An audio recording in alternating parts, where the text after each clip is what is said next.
On today's show, we're going to be talking about ChatGPT is a complete loser. Atari VCS store is down, and Polymega volume 11 and 12, all coming up right now.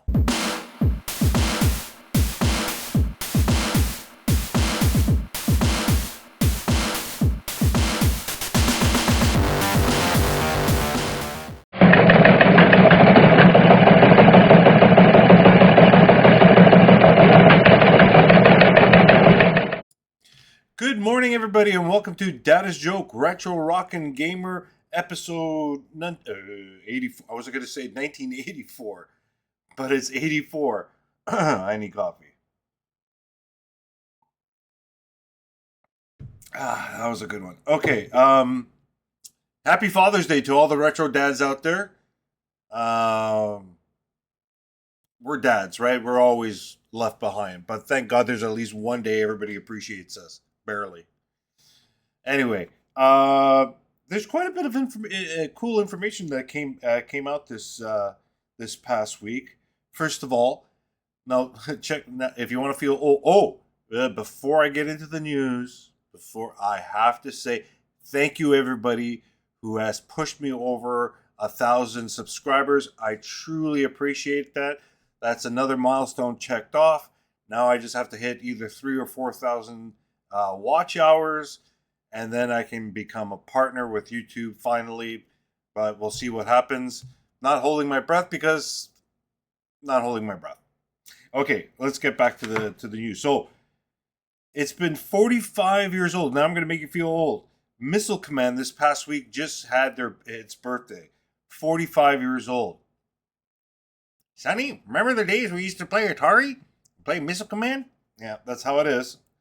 Now, this is the best news ever. ChatGPT lost a chess game to an Atari 2600. That's amazing. It's just okay.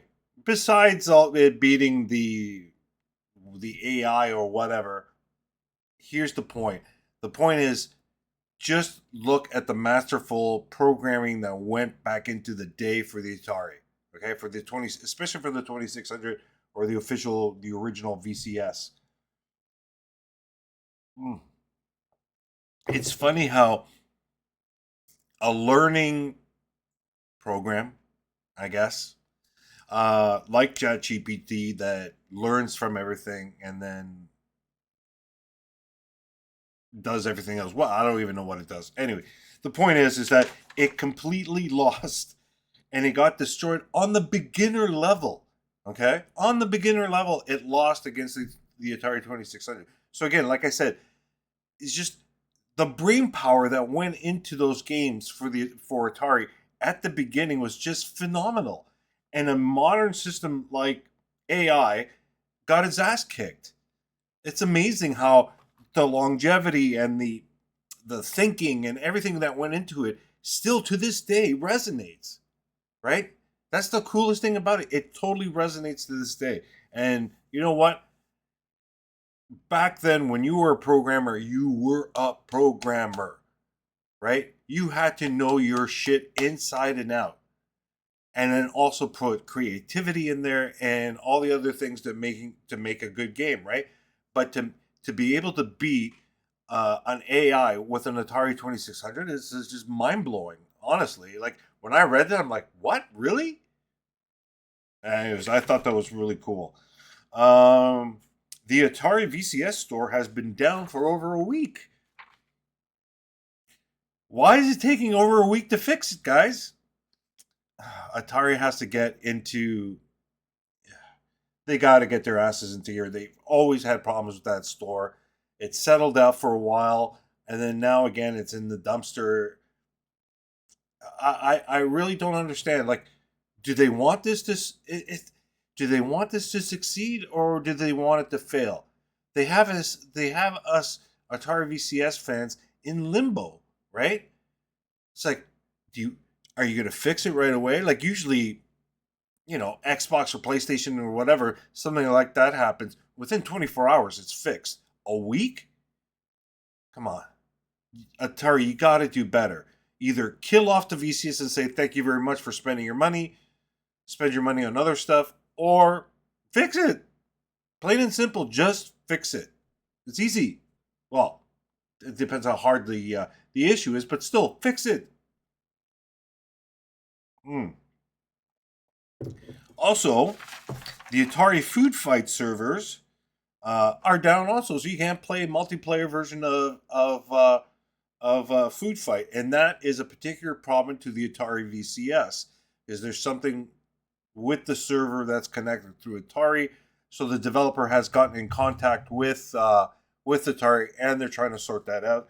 So if you're a big Food Fight fan, I guess patience is in order.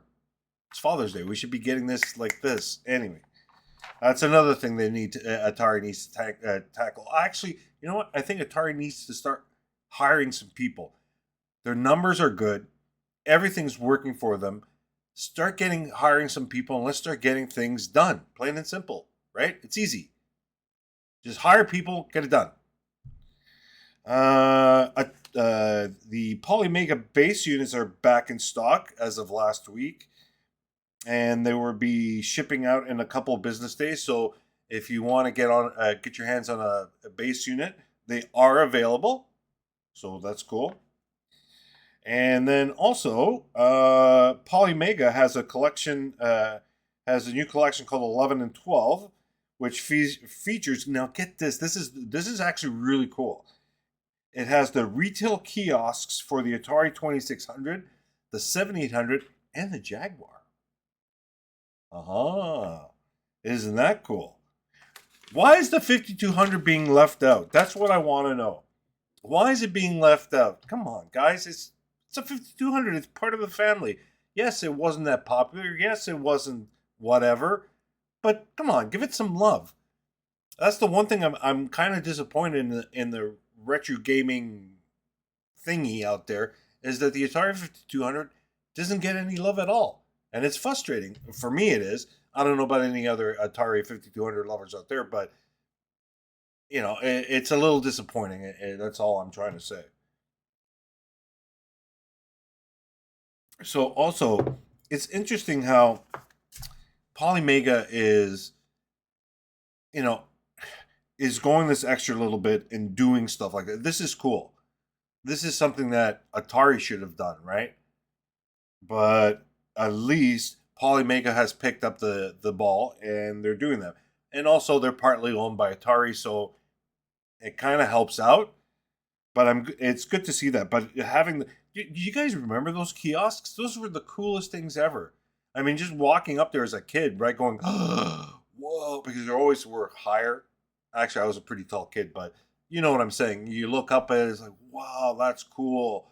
They had all the games, they had everything, and just all the advertising in your face, and that I thought that was amazing. And for them to do that, and I hope they do it really right, not just throw up a bunch of games, but have the whole graphics of it, and just really create a nice presentation, almost like what they did with Atari 50, right? I think that would be very cool that they do that. So the more stuff like this coming out of Polymega, the more, honestly, in my opinion, Polymega is becoming very interesting. I think it's, I just think it's cool. They're going that extra little mile, and it's not just for Atari; it's for every retro gaming system out there. And yes, I understand, and I know that if you put everything together, it's really super expensive. But you know what? Some people just want that. And that's cool. If you got the money, you want to spend it, and you think it's advantageous to your collection or to your retroness, if you want to put it that way. It's cool. I'm really liking it. I'm really liking that, and having the kid, and not the 7800, sorry, the Jaguar kiosk is very cool. Also, so it's just the whole spread of the Atari consoles all together and presented in sort of those kiosks. Nice. Very nice. Anyways, folks, that's it for the news. I don't really have anything else. Again, thank you for bringing me over 1,000 subscribers. Now we just have to tackle the watch hours. I'm hoping by going over 1,000 that the algorithm picks up my stuff more. But again, not holding my breath. And we'll just, keep on grinding at this and see what happens. Anyways, folks, thanks for stopping by. I appreciate it. Enjoy your coffees. Enjoy your Father's Day.